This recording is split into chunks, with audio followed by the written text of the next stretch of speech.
Om Swastiastu. Pemirsa Bali TV seputar Bali kembali hadir dengan menyajikan sejumlah informasi, di antaranya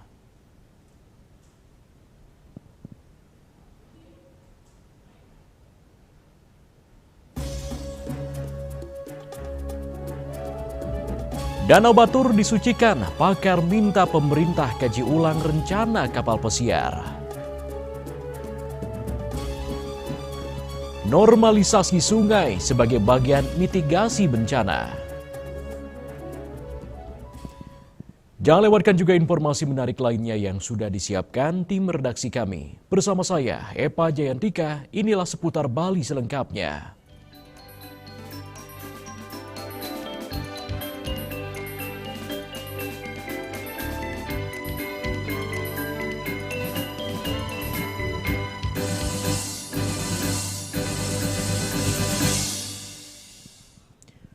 Pemirsa, menyentil aspek kesucian, pakar lingkungan dan Ketua Forum Danau Nusantara, Profesor Nilo Kartini, meminta pemerintah mengkaji ulang rencana pengoperasian kapal pesiar di Danau Batur, Kintamani, Bangli. Peninjauan ulang ini dinilai krusial meski kapal tersebut ramah lingkungan, mengingat Danau Batur merupakan salah satu danau yang disucikan di Bali. Memanusiakan alam. Jadi alam juga akan marah ya. Jadi kita belajar. Ditemui di lobi gedung Pasca Sarjana Universitas Udayana, Profesor Kartini menjelaskan bahwa Bali sangat menjunjung tinggi konsep skala dan niskala, di mana secara niskala tidak kasat mata danau memiliki kesucian tinggi. Secara niskala Bali sangat menjunjung tinggi kesucian danau karena danau sebagai pengejawantahan Linggayoni yang berarti kesuburan, yang menambahkan Danau Batur adalah danau cekungan terkungkung yang membuatnya sangat rentan.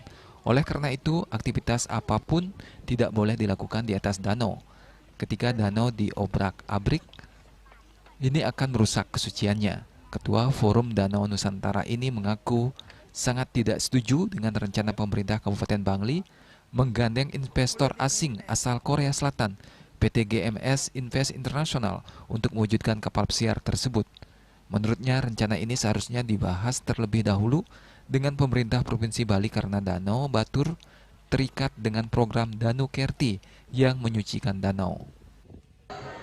Kalau dia ya sebagai pengamat danau dan sebagai Ketua Forum Nusantara sebenarnya sangat tidak setuju. Jadi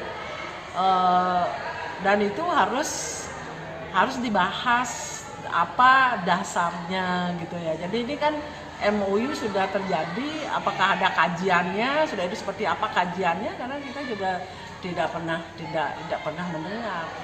Nah, ini sebenarnya hal yang besar begini ini walaupun itu berada di Kabupaten Bangli, tapi harus diputuskan sebenarnya melalui juga ada DPR provinsi, ada Pak Gubernur, ini apakah layak apa tidak gitu loh, dari sisi fungsi daripada danau itu. Jadi karena fungsi danau itu adalah sumber air minum yang harus kelas 1. Itu yang pertama. Yang pertama sebenarnya Bali menyucikan danau. Danau itu adalah pengejawantahan dari Linggayoni yang dahat suci. Jadi itu yang pertama. Yang kedua, danau itu adalah sumber air minum yang harusnya kelas 1. Sekarang sudah mau ke kelas 4. Nah, ini kan harus kita berkewajiban untuk mengembalikan ke kelas 1 sesuai dengan undang-undang. Jadi kalau sempadan danaunya sudah diputuskan sebenarnya dari keputusan menteri, sudah ada SK-nya, cuman belum dilakukan. Jadi ini harus dijaga dengan sempadannya, karena sebenarnya dalam pengelolaan danau ini kalau belum ada zonasinya gitu, sebenarnya nggak bisa melakukan apa-apa. Apakah Danau Batur, setahu dia belum ada, memang ada tata ruangnya, zonasinya belum kelihatan. Meskipun proyek ini berkedok pengembangan pariwisata, Prof. Kartini menekankan prinsip pariwisata untuk Bali, bukan Bali untuk pariwisata. Pariwisata harus disesuaikan agar kesucian Bali tetap terjaga. Apalagi Bali baru saja menjadi tuan rumah konferensi air sedunia. Sebelumnya pemerintah Kabupaten Bangli melalui Badan Usaha Milik Daerah BUMD PT Bukti Mukti Bakti telah melakukan nota kesepahaman MOU dengan investor Korea Selatan tersebut. Rencananya kapal pesiar ini akan memanfaatkan energi terbarukan seperti hidrogen, gas alam cair LNG, dan energi surya. Indrawan, Bali TV. Pemirsa, manajemen Garuda Wisnu Kencana GWK akhirnya membongkar sendiri tembok pembatas yang menghambat akses warga Unggasan sejak Rabu 1 Oktober 2025. Manajemen GWK dalam rilis yang diterima Bali TV menegaskan komitmennya mendukung penguatan kearifan lokal, budaya Bali, dan masyarakat Bali.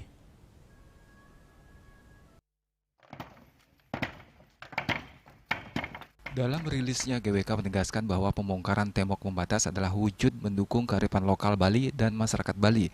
Manajemen GWK juga menanggapi hasil pertemuan yang dipimpin oleh Komisaris Utama PT Garuda Adimatra Indonesia, PT Gain Sang Nyoman Suismo, dengan Gubernur Provinsi Bali dan Bupati Badung beserta organisasi perangkat daerah OPD Senin malam 30 September. PT Gain selaku pengelola Taman Budaya Garuda Wisnu Kencana GWK memutuskan untuk menggeser beberapa titik tembok pembatas di sisi selatan pintu masuk kawasan GWK. Keputusan ini merupakan tindak lanjut atas pertemuan dengan Gubernur Bali Wayan Koster dan Bupati Badung Wayan Adi Arnawo yang meminta agar akses jalan bagi masyarakat kembali dibuka untuk menghormati nilai-nilai kearifan lokal. Hal tersebut selaras dengan komitmen Taman Budaya GWK yang disampaikan oleh Sang Nyoman Suismo. Menurut Suismo, tanah yang berada dalam kawasan GWK secara sah adalah milik perusahaan. Namun demikian, GWK memahami adanya kebutuhan masyarakat terhadap akses jalan tersebut.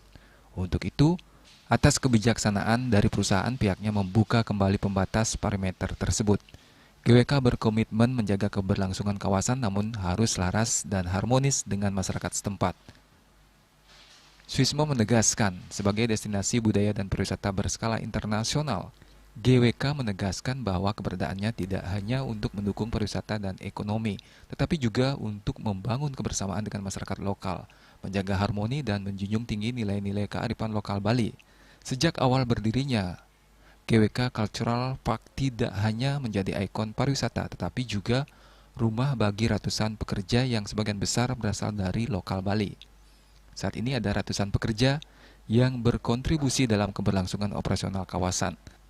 Kehadiran mereka bukan sekedar bekerja, melainkan ikut menjaga kelestarian budaya Bali melalui peran sehari-hari, baik di panggung seni, operasional lapangan, hingga pelayanan kepada pengunjung. Sueco, Bali TV.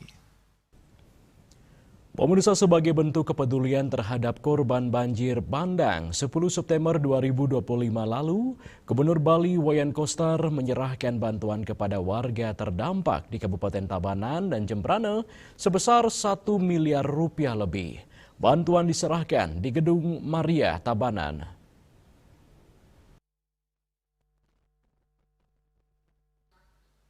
Penyerahan bantuan kepada warga terdampak banjir bandang oleh Gubernur Bali Wayan Koster didampingi Wakil Bupati Tabanan Made Dirga, BPBD, instansi terkait beserta DPRD Tabanan. Untuk di Kabupaten Jembrana, Gubernur Bali menyerahkan total bantuan Rp497.800.000. Diperuntukkan bagi rumah rusak dari kategori rusak ringan hingga berat sebanyak 11 unit, tempat usaha 19 unit, dan tempat ibadah 4 unit dengan total 32 orang penerima bantuan. Sementara untuk di Kabupaten Tabanan diserahkan bantuan sebesar 504 juta. Diperuntukkan bagi 19 unit rumah mengalami kerusakan ringan hingga berat dan 1 unit tempat ibadah mengalami kerusakan berat dengan total penerima bantuan 20 orang. Total bantuan yang diserahkan di 2 kabupaten tersebut mencapai 1 miliar lebih.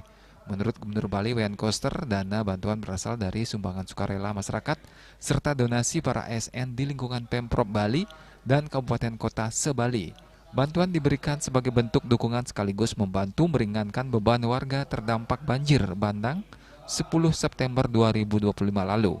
Bantuan serupa juga akan diberikan kepada warga terdampak di Kabupaten Bangli dan Klungkung, sehingga total bantuan diberikan di 4 kabupaten menjadi 1,5 miliar lebih.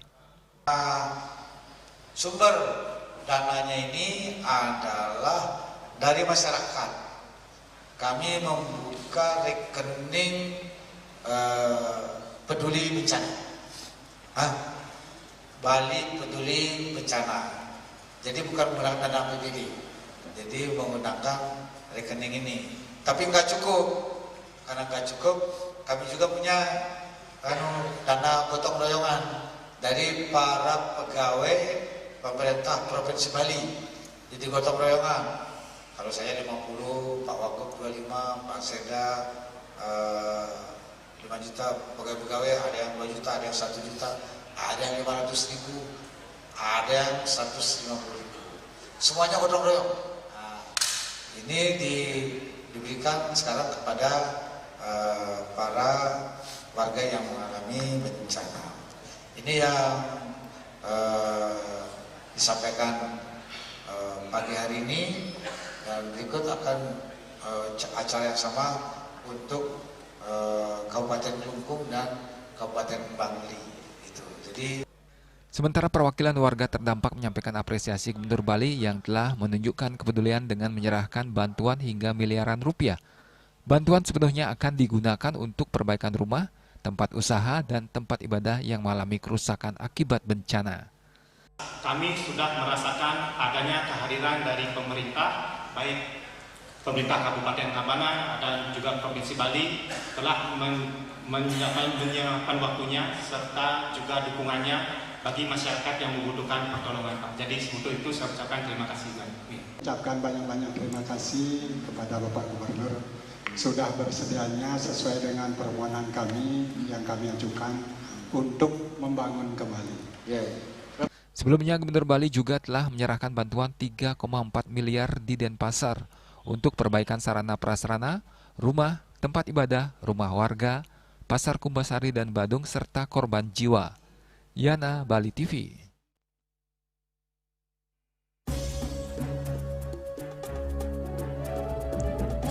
Normalisasi sungai sebagai bagian mitigasi bencana. Kami segera kembali dengan laporannya.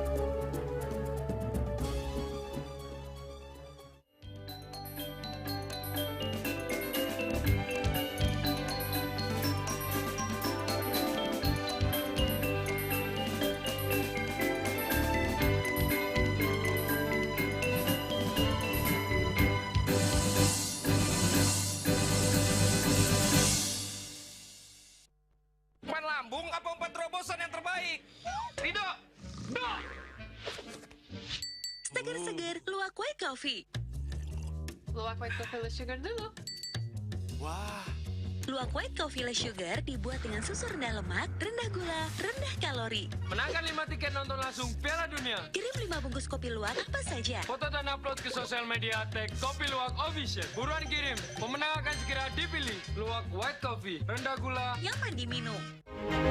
Cat Color dengan daya sebar yang luas, cepat kering, dilengkapi 39 pilihan warna. Kualitas dijamin terbaik. Cat Color, harga ekonomis. Dia percaya diri kalau senyumnya ya ada yang kuning-kuning, ada segala macam. Sekali lagi saya bilang pencabutan bukan adalah solusi. Pasien-pasien dengan support suami, support anak-anaknya, menantunya, cucu-cucunya itu luar biasa. Sakit yang terkontrol kita tidak sebut sebagai sakit. Sehat pada usia lanjut dilihat dari... Saksikan Harmoni Bali setiap minggu pukul 16 WITA hanya di Bali TV.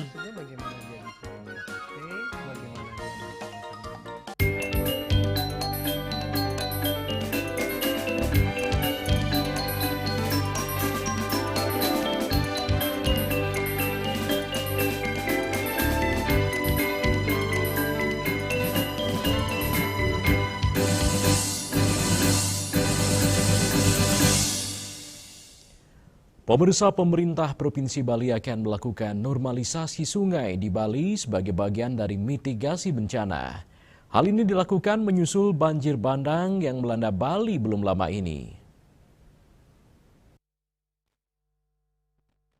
Gubernur Bali Wayan Koster mengatakan selain normalisasi sungai dengan pengerukan sedimentasi juga dilakukan reboisasi di sepanjang wilayah daerah aliran sungai atau DAS Upaya lain juga dilakukan pendekatan terhadap warga yang tinggal di sepadan sungai, mengingat setiap musim hujan daerah tersebut rawan diterjang banjir. Koster juga menyampaikan di 4 sungai atau tukat di Bali, di Tukat Badung, Tukat Mati, Tukat Une, dan Tukat Ayung. Juga dilakukan pemasangan alarm sebagai pendeteksi bencana banjir sejak dini, sehingga akibat bencana bisa diminimalisir. Ada 4, Tukat Badung, Tukat Mati, Tukat Une, Tukat Ayung. Notifikasinya seperti apa, Pak? Apa? Notifikasi alarmnya itu? Itu kan teknis ya, belum paham. Jadi nanti kan ada peralatan yang mendeteksi ketinggian air. Pada ketinggian tertentu dia bunyi. Selain upaya normalisasi dan reboisasi Gubernur Bali Wayan Koster juga menyampaikan agar kabupaten kota bisa menekan laju alih fungsi lahan pertanian produktif untuk menghindarkan ancaman bencana yang lebih besar. Yana, Bali TV. Pemirsa, pembentukan Satuan Pelayanan Pemenuhan Gizi SPPG dalam program Makan Bergizi Gratis MBG memiliki dampak positif signifikan bagi UMKM, terutama UMKM di sektor pangan. Hal ini dilakukan dengan meningkatkan pendapatan melalui pembelian bahan baku lokal, menciptakan lapangan kerja, dan mendorong pertumbuhan ekonomi daerah.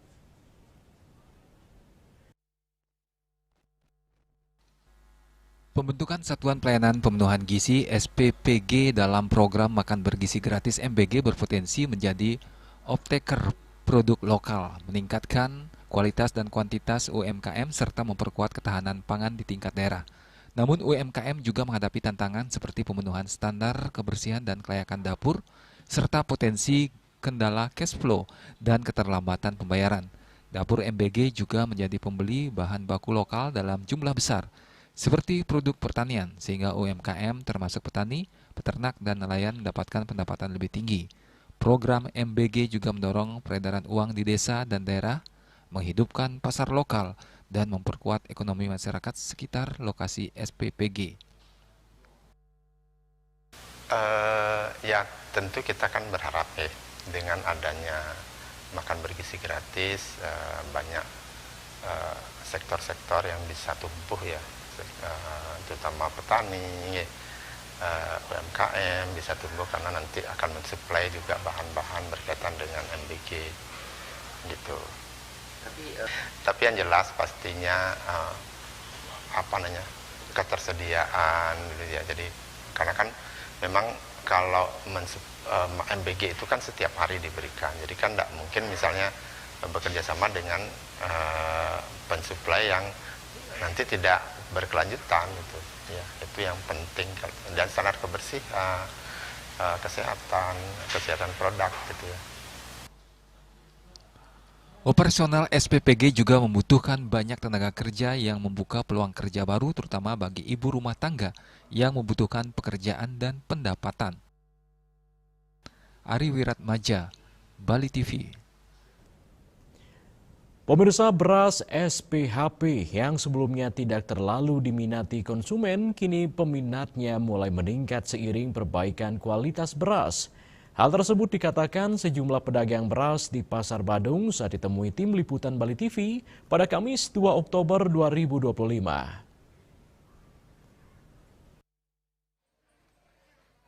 Keberadaan beras SPHP yang merupakan program pemerintah di bidang pangan sebelumnya sempat tidak terlalu diminati konsumen. Hal tersebut lantaran kualitas beras tersebut tidak stabil alias berubah-ubah. Sejumlah pedagang menuturkan sebelumnya beras SPHP kerap berwarna hitam dan teksturnya cukup keras. Kualitas tersebut akhirnya juga berdampak terhadap kurangnya minat masyarakat untuk mengkonsumsi beras SPHP. Setelah berkaca dari kasus tersebut, akhirnya kualitas beras SPHP terus ditingkatkan dan kini sudah cukup baik, terlihat dari warnanya cukup putih. Sejumlah pedagang juga menuturkan beras SPHP masih tetap banyak dicari khususnya dari kalangan pengusaha UMKM kuliner. Banyak digunakan untuk usaha nasi goreng, lontong sayur, dan sejenisnya. Biasanya beras ini akan dicampur dengan beras premium lainnya. Made Padmi, seorang pedagang beras di Pasar Badung, mengatakan beras SPHP kini peminatnya mulai meningkat sejak adanya perbaikan kualitas. Sebelumnya diakui memang pembelinya cukup minim dan dari kalangan usaha kuliner saja. Dari segi harga, beras SPHP memang harganya cukup murah dibandingkan beras premium lainnya. Beras SPHP 5 kg dijual seharga 60 hingga 62.000 untuk kemasan 5 kg. Sedangkan beras premium bervariasi bisa mencapai 75 hingga 80.000 rupiah per 5 kg. Banyak Pak, ada orang langganan punya dagang nasi goreng dia. Kebanyakan dagang nasi goreng dia beli. Oh gitu? Iya. Ada yang beberapa, ada dipakai dicampur dah dengan beras ini gitu. Beras 40-nya kan bagus berasnya. Dicampur pakai SPHP. Iya. Bu, dibandingkan dengan merek lain, bagaimana penjualan SPHP, Bu? Kalau itu kan memang banyak orang juga minat Pak, nyarinya yang itu, yang ini juga ada, Putri juga ada gitu. Punya pasar sendiri berarti, Bu ya? Iya. Ada langganan ya pakai Putri dia nyari, Ratu dia nyari gitu.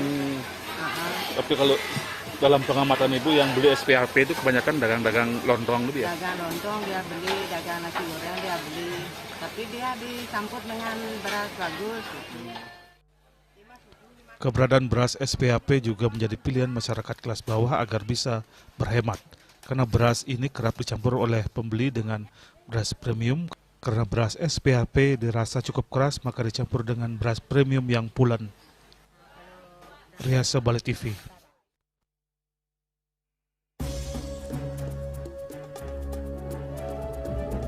Pemirsa, kami akan segera kembali dengan informasi. Gunakan puluhan barcode, edarkan BBM subsidi secara ilegal.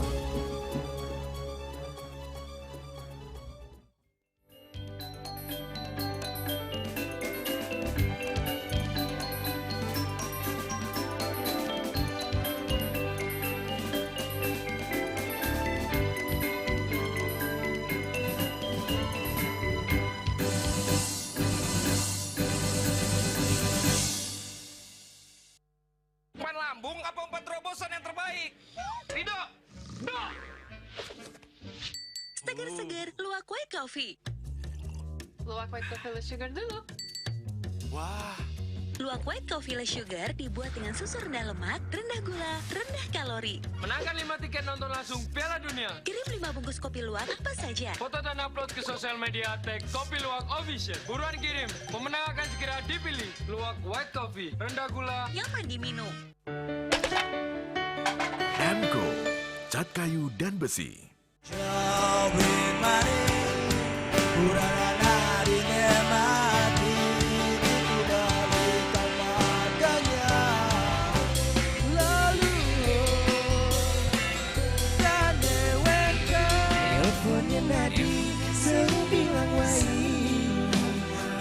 Semangat mengguli kota Paris atau engi portu sing lah pipes.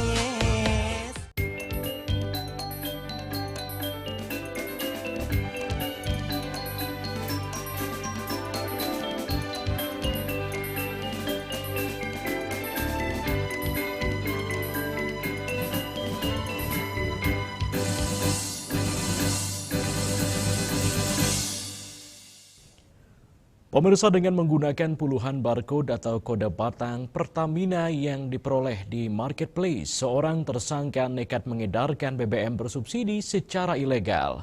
Selama 6 bulan beraksi, tersangka merugikan negara hingga 159 juta rupiah. Tersangka AR 43 tahun memperagakan cara menimbun bahan bakar minyak bersubsidi jenis Pertalite menggunakan 1 unit mobil yang telah dimodifikasi di bagian tangki bahan bakar. BBM bersubsidi dibeli menggunakan puluhan barcode yang diperoleh secara online di marketplace. Puluhan barcode dengan identitas berbeda memungkinkan tersangka mengisi BBM bersubsidi secara berulang-ulang di SPBU di kawasan Jalan Tanah Lot Tabanan, hingga terkumpul ratusan liter dalam belasan jerigen ukuran 35 liter saat sekali beraksi. Selanjutnya, BBM tersebut dijual ke warung pengecer dengan keuntungan hingga Rp460.000 dalam semalam. Akibat ulahnya, negara dirugikan hingga Rp159 juta dalam 6 bulan beraksi. modus operandinya dari si pelaku AR ini itu dengan dia menggunakan barcode yang sudah dibeli dari marketplace sebelumnya, dari platform online. Dia memodifikasi mobilnya dengan menambahkan jirigen-jirigen di dalam mobilnya ini, sehingga pada saat sekali melakukan pengisian itu maksimal 60 liter satu kali isi dilakukan dalam 3 kali pengisian. Petugas menyita barang bukti berupa 22 lembar barcode Pertamina, 1 unit mobil pompa listrik, belasan jerigen dan uang tunai 3 juta rupiah. Tersangka dijerat pasal 55 Undang-Undang Republik Indonesia nomor 22 tahun 2001 dengan ancaman pidana penjara paling lama 6 tahun dan atau denda paling banyak 6 miliar rupiah. Rai Suwantaro, Bali TV. Pemirsa, menjelang rainan Purnama Kepat, harga bunga untuk kebutuhan persembahyangan umat Hindu di Bali mengalami kenaikan. Kondisi ini berdampak positif terhadap perekonomian para petani bunga, yang mana penghasilan tersebut digunakan dalam memenuhi kebutuhan sehari-hari. Petani bunga pacar dan gemitir asal desa Sibanggede Nyoman Bina mengatakan menjelang rahina harga bunga pacar air mengalami kenaikan. Ia mengaku kenaikan harga bunga pacar ini sangat membantu para petani untuk memenuhi kebutuhan sehari-hari. Ia memaparkan harga bunga pacar di hari biasa berada di kisaran Rp5.000 hingga Rp10.000. Namun menjelang rahina harga bunga melonjak mencapai Rp15.000 hingga Rp20.000 per kilogram. Bahkan dalam kondisi tertentu harga bunga pacar bisa mencapai Rp25.000 hingga Rp30.000 per kilogram. Ya begini ya, kalau bunga itu naik, ada ya untuk ke dapur, ya untuk beli kopi, seandainya kalau ada rarainan itu naik juga. Kalau seperti sekarang ini ada rainan, ada juga gitu kan, itu keras sekali ininya, pesan surutnya. Ya. Harganya? Biasanya ya paling 7.000, 10.000, kadang-kadang bisa 5.000. Bukan menentu, kalau rainan itu bisa naik, bisa 15, bisa 20. Seandainya kemungkinan dikit ada di sawah ya seperti ini ya, bunga saya tidak berbunga itu bisa lagi naik, bisa 25, bisa 30 gitu. Kenaikan harga juga dirasakan oleh para petani sekaligus pedagang bunga cempaka. Sinta adalah salah seorang pedagang bunga cempaka yang sudah berjualan sejak 2020 menuturkan harga bunga cempaka juga mengalami kenaikan menjelang rahina Purnama Kapat yang dimana harga bunga cempaka bervariasi mulai dari Rp25.000 hingga mencapai Rp140.000 per 50 biji. Jadi tiap harinya harga cempaka nikah berbeda-beda tergantung dari hari dan juga kalau misalnya ada duasa rainan atau juga duasa peliwahan. Nah biasanya harga cempaka nikah dari 15.000 ke atas. Kalau misalnya mendekati purnama, mulai dari H-2, H-1 sampai hari H nikah bervariasi. Biasanya mulai dari 25 dan biasanya pernah juga sampai 140 per 50 bijinya. Sebenarnya itu tidak bisa ditentukan, tergantung pohonnya dia. Kalau misalnya satu pohon sedikit, bisa keseluruhan menghasilkan sedikit. Jadi bila bunga yang dihasilkan dari tiap pohon itu sedikit, maka harganya semakin tinggi. Semakin banyak yang dihasilkan dari setiap pohon, maka harganya juga akan menurun. Kondisi ini sangat menguntungkan dan menjadi momen penting bagi petani serta pedagang bunga untuk meningkatkan pendapatan. Kenaikan harga bunga menjelang Harahina membawa berkah bagi para petani lokal yang selama ini menggantungkan hidup dari sektor pertanian bunga. Bunga Widrayani, Bali TV. Pemirsa, pembesaran prostat menjadi salah satu masalah kesehatan yang sering dialami pria lanjut usia. Kondisi ini ditandai dengan bertambahnya jumlah sel pada prostat, sehingga organ membesar dan menekan saluran kemih. Untuk menjawab keterbatasan tersebut, RSCM meluncurkan Resume Water Vapor Therapy Training Center pertama di Indonesia. Teknologi ini solusi penanganan prostat tanpa operasi sesuai prosedur dokter.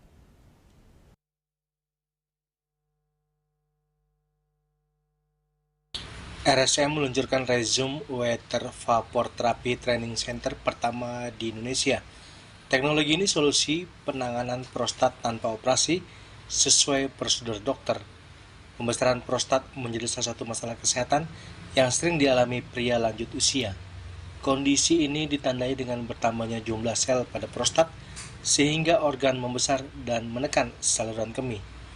Direktur Perencanaan dan Pengembangan Strategi Layanan RSCM Bobby Prabowo menjelaskan, pelatihan ini bertujuan memberikan akses terapi prostat berbasis teknologi energi uap air untuk mengecilkan jaringan prostat yang membesar dengan hasil klinis yang terbukti efektif, aman, dan memberikan kualitas hidup lebih baik bagi pasien.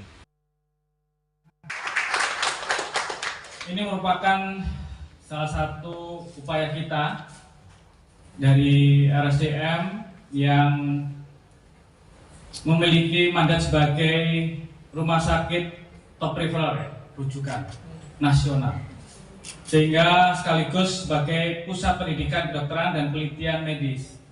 Sudah sewajarnya bahwa sebagai institusi kami berkomitmen untuk terus menghadirkan inovasi layanan kesehatan yang memberi manfaat nyata bagi pasien-pasien kita, sekaligus mendukung perkembangan ilmu pengetahuan dan teknologi kedokteran di Indonesia.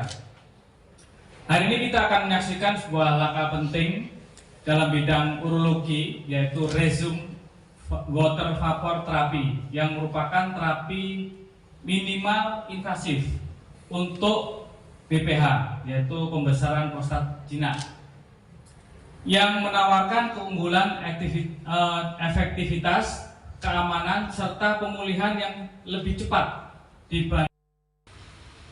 Dengan hadirnya Rezum, masyarakat punya pilihan terapi yang lebih efektif dan minim invasif, prosedur yang singkat, pemulihan cepat, dan efek samping terhadap fungsi seksual relatif minim. Dari Jakarta, Julius Soeharto dan Ketut Sumadiasa melaporkan.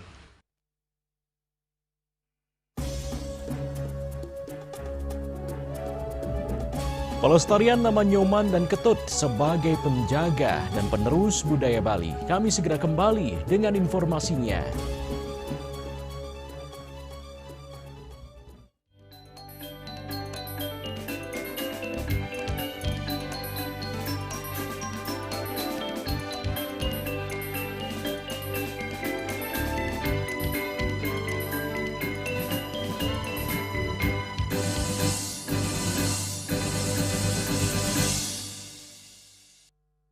Lambung apa umpan terobosan yang terbaik? Rido! Seger-seger, luwak white coffee. Luwak white coffee less sugar dulu. Wah. Luwak white coffee less sugar dibuat dengan susu rendah lemak, rendah gula, rendah kalori. Menangkan 5 tiket nonton langsung Piala Dunia. Kirim 5 bungkus kopi luwak apa saja. Foto dan upload ke sosial media tag Kopi Luwak Official. Buruan kirim, pemenang akan segera dipilih. Luwak white coffee, rendah gula, nyaman diminum. Cat Color dengan daya sebar yang luas, cepat kering, dilengkapi 39 pilihan warna. Kualitas dijamin terbaik. Cat Color, harga ekonomis.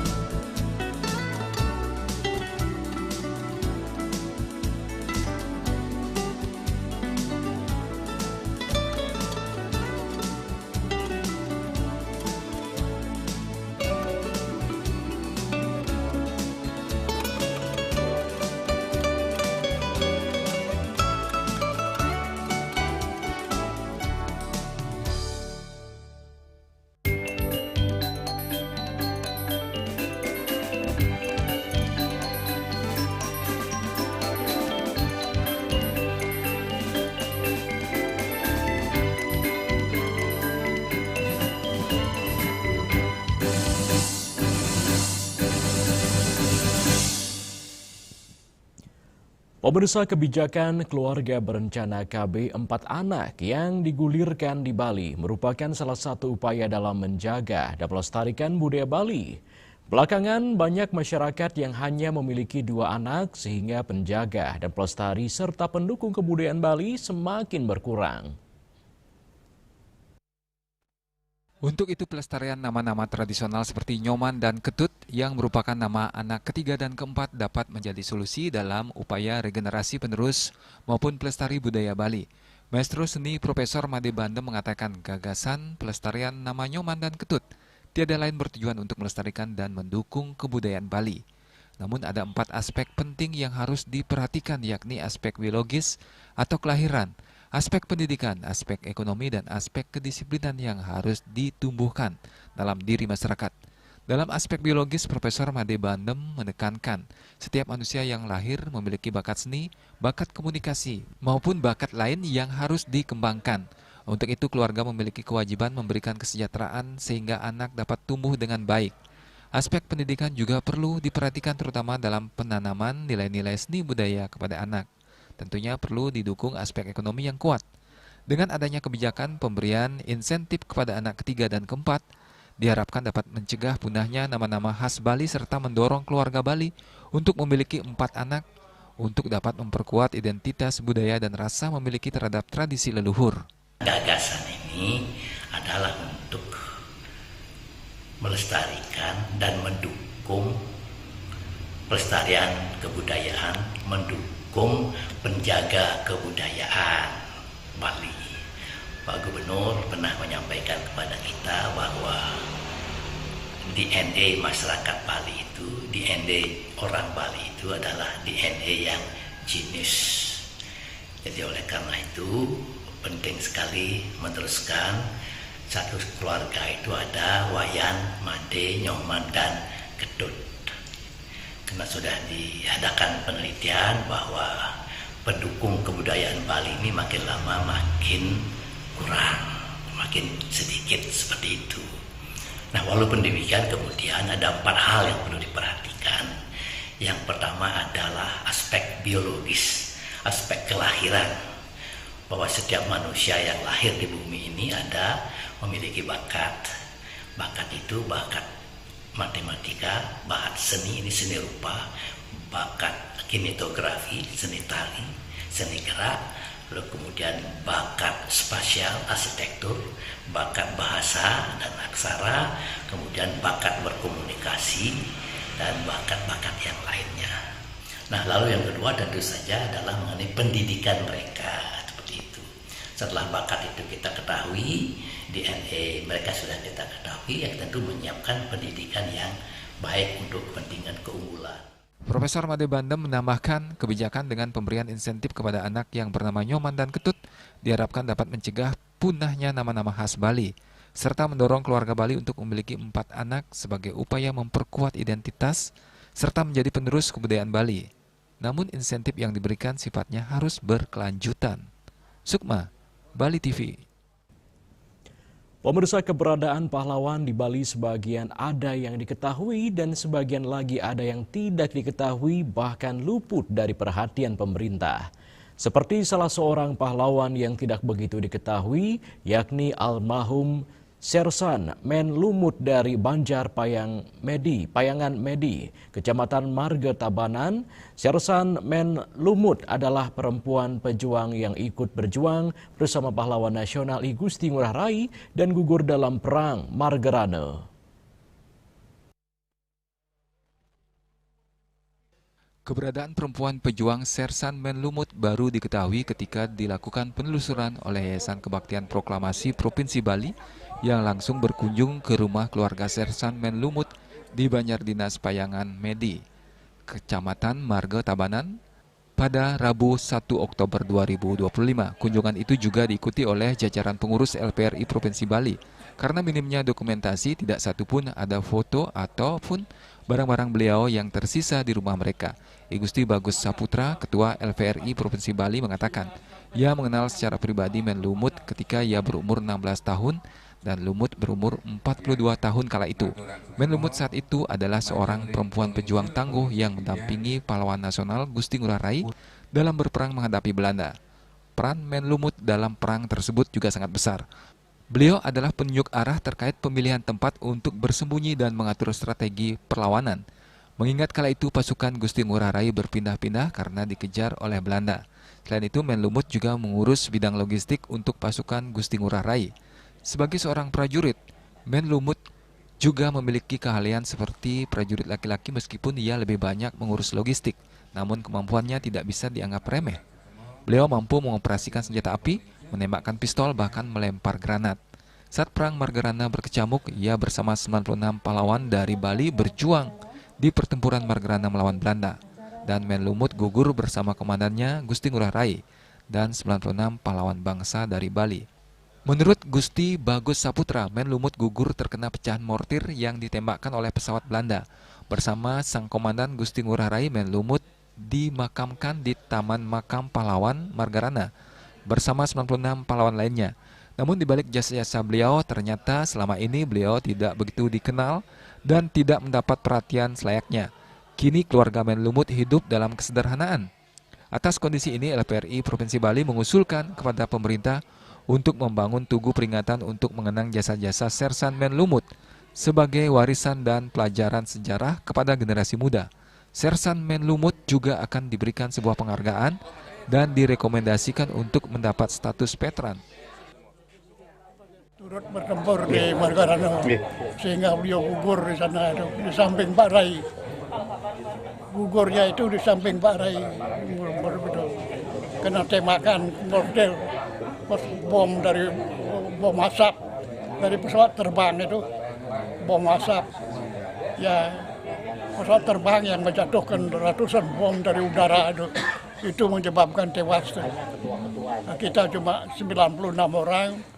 Pesawat terbang menjatuhkan dari jarak jauh, kita tidak bisa tembak itu karena terlalu jauh. Itu yang menyebabkan kita kalah teknologi itu. Jadi gugur semua 96 itu, tidak ada yang hidup betul. Ya. Beliau Menlumut ini itu mempunyai kekhususan di jiwa saya. Saya lihat, saya kagum. Wanita-wanita Bali ini juga tidak kalah dengan wanita yang lain. Bahwa mereka bahkan bukan bicara aja mereka berani, tetapi mengambil senjata dan bertempur. Ini yang rasa kagumi dan mudah-mudahan menjadi contoh bagi wanita Bali. LPRI Provinsi Bali berharap pejuang-pejuang yang terabaikan seperti ini tidak lagi terjadi. Pemerintah diimbau lebih memperhatikan khususnya pejuang-pejuang yang tidak terdata dan luput dari perhatian. Perhatian ini sebagai bentuk penghargaan dan apresiasi terhadap jasa-jasa mereka dan jangan sekali-sekali melupakan sejarah. Riase, Bali TV. Pemirsa, Danrem 163 Wirasatya, Brigjen TNI Ida Idewo Agung Hadi Saputra merespon keluhan nelayan di pesisir desa Kecamatan Banjar Buleleng berkaitan dengan menurunnya hasil tangkapan ikan. Korem 163 Wirasatya bersama kelompok nelayan setempat melakukan pemasangan terumbu karang buatan dan rumpun untuk mengembalikan ekosistem laut di perairan tersebut.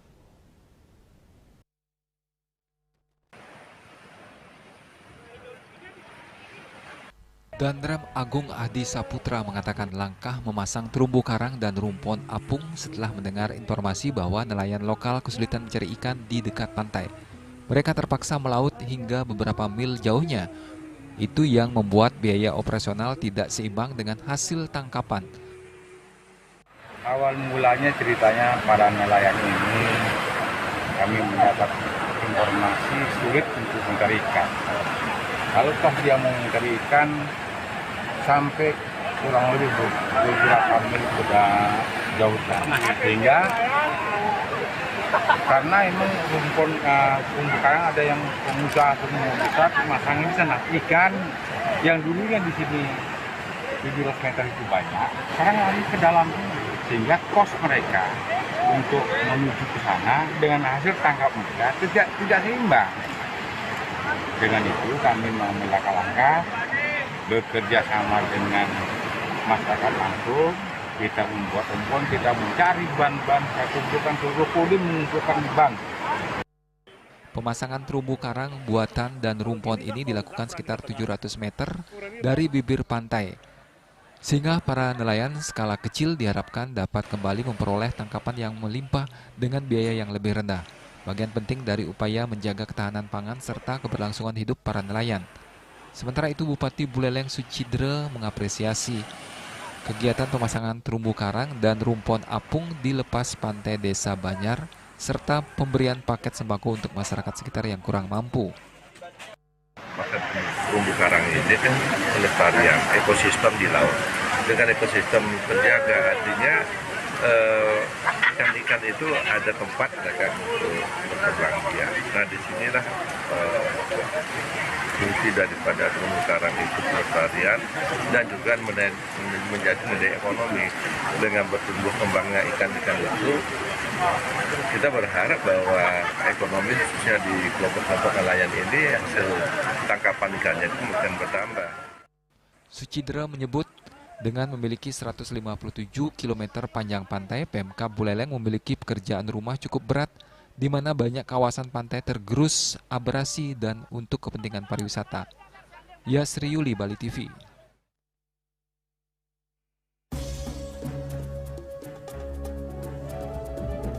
Pemirsa, jangan beranjak dulu, kami segera kembali dengan laporan kasus rabies di Bali meningkat. Masyarakat diharapkan tingkatkan kewaspadaan.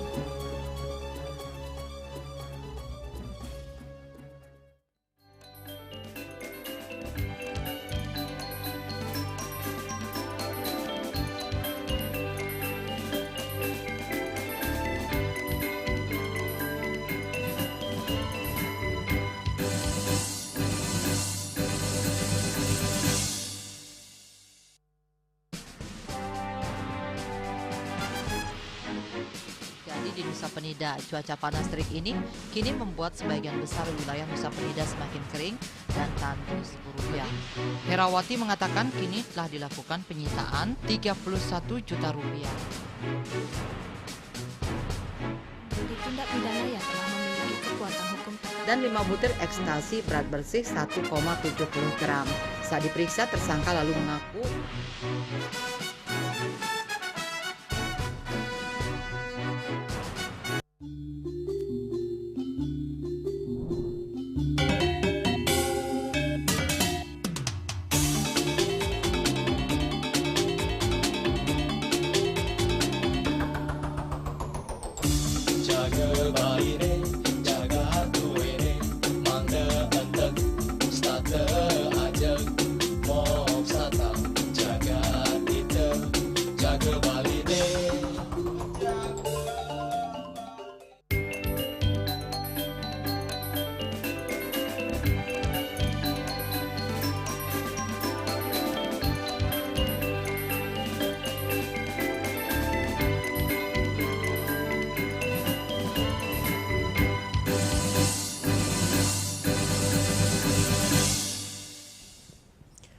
Pemirsa, jumlah kasus gigitan hewan penular rabies HPR di Bali tahun 2025 menunjukkan peningkatan yang signifikan dibandingkan tahun sebelumnya.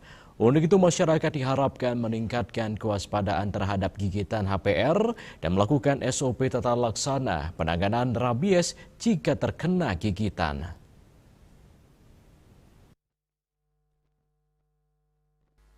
Dilihat dari data kasus gigitan hewan penular rabies HPR di Bali hingga 26 September 2025 telah mencapai 49.094 orang, di mana Badung menempati posisi pertama dengan 8.664 kasus. Disusul Denpasar dengan 6.949 kasus, Gianyar 6.054 kasus. Rata-rata kasus gigitan HPR mencapai 5.455 kasus per bulan atau 182 kasus per hari. Terjadi 7 kematian akibat rabies di tahun 2024, sementara di tahun 2025 hingga 26 September telah berjumlah 12 kasus. Menanggapi hal tersebut, Kepala Bidang Pencegahan dan Pengendalian Penyakit P2P Dinas Kesehatan Provinsi Bali, Dr. Igusti Ayu Rake Susanti Mkes mengatakan Dinas Kesehatan Provinsi Bali dari awal tahun telah melakukan antisipasi dengan mengirimkan surat ke kabupaten kota untuk meningkatkan kewaspadaan terhadap penyebaran rabies dan menyiapkan seluruh puskesmas dan RSUD untuk menjadi rabies center sehingga siap dengan tata laksana penanganan rabies. Tentu kita sudah mewaspadai, dari awal tahun kita sudah mengirimkan surat ke semua kabupaten kota untuk kewaspadaan rabies dengan menyiapkan seluruh puskesmas untuk menjadi rabies center. sehingga mereka siap untuk tata laksana dan pemberian vaksin bila diperlukan. Di samping seluruh puskesmas siap, juga RSUD seluruh kabupaten kota juga disiapkan untuk menjadi rabies center, sehingga semua masyarakat bisa ke Vaskes, terutama Vaskes pemerintah, untuk mendapatkan tata laksana dan kemudian tentu bila diperlukan sesuai dengan SOP diberikan vaksin anti rabies ataupun SAR, serum anti rabies. Ditambahkannya, selama ini Diskes Provinsi Bali juga telah melakukan kerjasama dengan Dinas Pertanian dalam upaya pencegahan penyebaran penyakit rabies. Masyarakat diharapkan menghindari gigitan hewan penular rabies, namun jika terjadi gigitan segera cuci luka selama 15 menit dan menghubungi fasilitas kesehatan terdekat.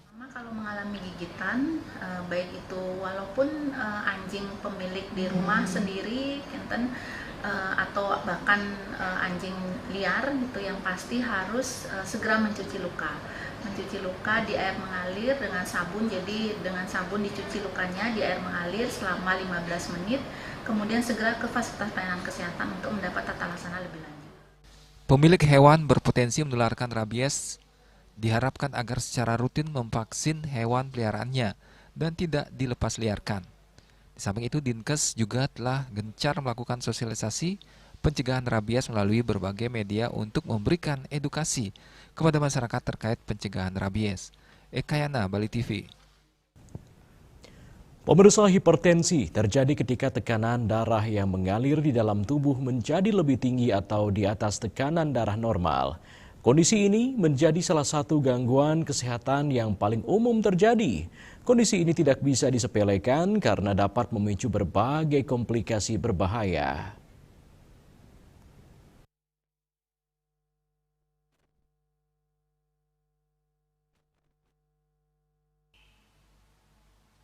Sebelumnya perlu diketahui bahwa tekanan darah yang normal adalah sekitar 100 hingga 140 mm/Hg untuk sistoliknya dan 60 hingga 90 mm/Hg untuk diastoliknya.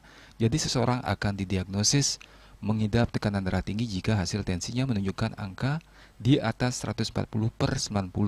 Salah satu dampak buruk yang juga mematikan dari tekanan darah tinggi adalah serangan jantung. Tekanan darah yang tinggi pada pembuluh darah menimbulkan gangguan pada jantung yang kemudian memicu serangan jantung. Hipertensi yang tidak terkontrol memang menjadi salah satu faktor risiko utama dari stroke. Oleh karena itu, jika pemirsa didiagnosis hipertensi, sebaiknya jaga pola makan dan pola hidup sehat, agar tekanan darah bisa terkendali dan risiko stroke pun bisa dihindari. Salah satu dampak buruk dari hipertensi, terutama pada hipertensi yang tidak terkontrol, adalah munculnya berbagai gangguan pada ginjal. Gangguan pada ginjal akibat tekanan darah tinggi yang sering terjadi adalah gagal ginjal. Agus Sudiatmiko, Bali TV. Pemirsa, jumlah korban tewas akibat gempa bumi berkekuatan 6,9 skala Richter yang mengguncang Pulau Cebu, Filipina, bertambah menjadi 69 orang. Kekuatan gempa turut mengakibatkan sejumlah bangunan ambruk, memicu tanah longsor, serta melumpuhkan akses jalan di sejumlah wilayah. Rumble, then crack. Pulau Cebu, Filipina diguncang gempa berkekuatan 6,9 skala Richter pada Selasa malam 30 September 2025, pukul 21:59 waktu setempat. Pusat gempa berada 19 km timur laut kota Bogo, menurut laporan Institut Vulkanologi dan Seismologi Filipina. Guncangan keras disertai serangkaian gempa susulan berkekuatan di atas 4 skala Richter. Bencana ini mengakibatkan 69 orang meninggal dunia, ratusan lainnya terluka, serta memaksa hampir 1.000 warga mengungsi. Rumah sakit di Bogo City kewalahan menampung korban, sementara upaya penyelamatan terhambat oleh kerusakan jalan dan ancaman gempa susulan. Di San Remigio, atap sebuah kompleks olahraga runtuh dan menambah jumlah korban jiwa. Listrik dan pasokan air di beberapa daerah masih terbatas. Tim medis dari Manila bersama penjaga pantai dan Angkatan Udara Filipina dikerahkan untuk membantu penyelamatan dan distribusi bantuan. Gempa juga sempat mengganggu jalannya ajang Miss Asia Pacific International 2025 di Cebu City. Saat guncangan terjadi, para peserta masih berada di panggung peragaan busana. Beruntung tidak ada korban dalam insiden tersebut. In one town, The deputy mayor said several people were killed when the roof of the sports complex partially collapsed.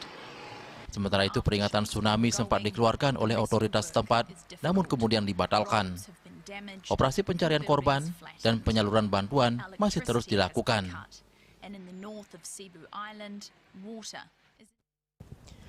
Pemirsa, dan kini kami sampaikan informasi perakiraan cuaca untuk kabupaten kota di Bali berlaku hari ini.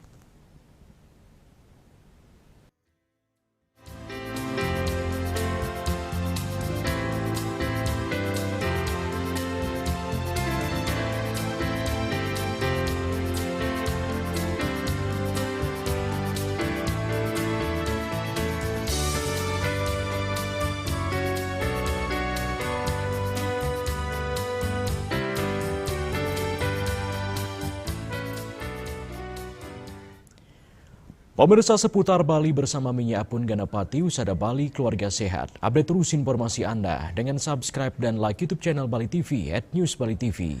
Mewakili redaksi yang bertugas, saya Epa Jayantika pamit undur. Terima kasih atas perhatian Anda dan sampai jumpa. Om Santi, Santi, Santi Om.